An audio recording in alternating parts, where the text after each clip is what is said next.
Hi students, civil tex P F ഇയിലേക്ക് എല്ലാവരും സ്വാഗതം. ഇന്ന് എഞ്ചിനീയറിംഗ് ഗ്രാഫിക്സിലെ ഡ്രോയിങ് ബോർഡ് എന്ന സബ്ജക്റ്റാണ് നമ്മൾ നോക്കുന്നത്. ഡ്രോയിങ് ബോർഡിൻ്റെ IS കോഡ് 1444989. ഡ്രോയിങ് ബോർഡിൻ്റെ IS കോഡ് 1444989 ആണ്. ഡ്രോയിങ് ബോർഡിൽ ഈ പോർഷനാണ് ഡ്രോയിങ് ബോർഡിൻ്റെ സ്ട്രിപ്സ് എന്നറിയപ്പെടുന്നത്. അപ്പോൾ ഡ്രോയിങ് ബോർഡിൻ്റെ സ്ട്രിപ്സ് എന്ന് അറിയപ്പെടുന്നത് ഈ പോർഷനാണ്. ദെൻ ഈ പോർഷനെയാണ് ബാറ്റൺസ് എന്നറിയപ്പെടുന്നത്. ഡ്രോയിങ് ബോർഡിൻ്റെ ബാറ്റൺസ് എന്നറിയപ്പെടുന്നതാണ് ഈ പോർഷൻ. ഈ ബാറ്റൺസ് ആണ് ഡ്രോയിങ് ബോർഡിനെ വാർപ്പിങ്ങിൽ നിന്നും റെസിസ്റ്റ് ചെയ്യുന്നത്. അതായത് ഡ്രോയിങ് ബോർഡ് വളഞ്ഞു പോകാൻ സാധ്യതയുണ്ട്, അതിനെ പ്രിവെൻറ്റ് ചെയ്യുന്നത് ഈ ബാറ്റൺസ് ആണ്.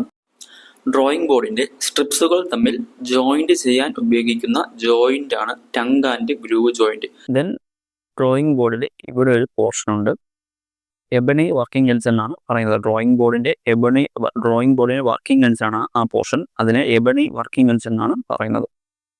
ഡ്രോയിങ് ബോർഡിൽ IS കോഡ് ഒന്നോട് ഓർമ്മിക്കുന്നു. ഡ്രോയിങ് ബോർഡിൻ്റെ IS കോഡ് 1444989 ആണ്. ഡ്രോയിങ് ബോർഡിൻ്റെ IS കോഡ് 1444989 ആണ്. Well seasoned soft wood are used. Drawing ബോർഡിനെ നിർമ്മിക്കാനായിട്ട് well seasoned soft wood are used. അതിൽ ഉപയോഗിക്കുന്നത് ഫെറ്, ലിനോലിയം, ഓക്ക് പൈൻ എന്നിവയാണ് ഡ്രോയിങ് ബോർഡ് നിർമ്മിക്കാനായിട്ട് ഉപയോഗിക്കുന്നത്. 4 to 6 number of narrow strips are used. 4 to 6 number of narrow strips are used.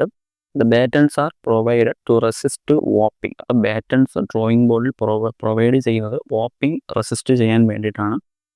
Working edge of a drawing board ebony working edge. Drawing ബോർഡിൻ്റെ working edge എന്ന് പറയുന്നത് ebony working edge ആണ്. Ebony working edge helps to guide T scale. Ebony working edge helps to guide T scale. Tongue and groove joint are used. അപ്പം drawing ബോർഡിൽ tongue and groove joint ആണ് ഉപയോഗിക്കുന്നത്. Then drawing ബോർഡിൻ്റെ slope എന്ന് പറയുന്നത് 1:8 ആണ്. Drawing ബോർഡിൻ്റെ slope 1:8 ആണ്. ദെൻ നമുക്ക് ഡ്രോയിങ് ബോർഡിൻ്റെ സൈസ് നോക്കാം. ഡ്രോയിങ് ബോർഡിൻ്റെ സൈസ് പ്രധാനമായിട്ടും D0, D1, D2, D3 ആ 4 ടൈപ്സ് ഡ്രോയിങ് ബോർഡ്സ് ആണ് ഉള്ളത്. അപ്പം D0, D1, D2, D3 ഈ 4 ടൈപ്സ് ഡ്രോയിങ് ബോർഡ്സ് ആണ് ഉള്ളത്. D0 ഡ്രോയിങ് ബോർഡിൻ്റെ സൈസ് 1500x1000x25. ഇത് ഡയമെൻഷൻസ് എല്ലാം mm-ലാണ്. ലെങ്ത്, വിഡ്ത്ത്, തിക്നെസ് ആണ് ആ ഒരു ക്രമത്തിലാണ് ഡയമെൻഷൻസ് തന്നിരിക്കുന്നത്. അപ്പം D0 ഡ്രോയിങ് ബോർഡിൻ്റെ സൈസ് 1500x1000x25 ആണ്. അത് A0 ഡ്രോയിങ് ഷീറ്റിനാണ് നമ്മൾ ഉപയോഗിക്കുന്നത്. D1 ഡ്രോയിങ് ബോർഡിൻ്റെ സൈസ് 1000x700x25 1000x700x25 ആണ് D1 ഡ്രോയിങ് ബോർഡിൻ്റെ size. D2 700x500x15 D2 700x500x15 D3 500x350x15 D3 drawing ബോർഡിൻ്റെ സൈസ് 500x350x15. ഇത് പഠിക്കാൻ ഈസിയാണ്. 1500 × 1000 × 25.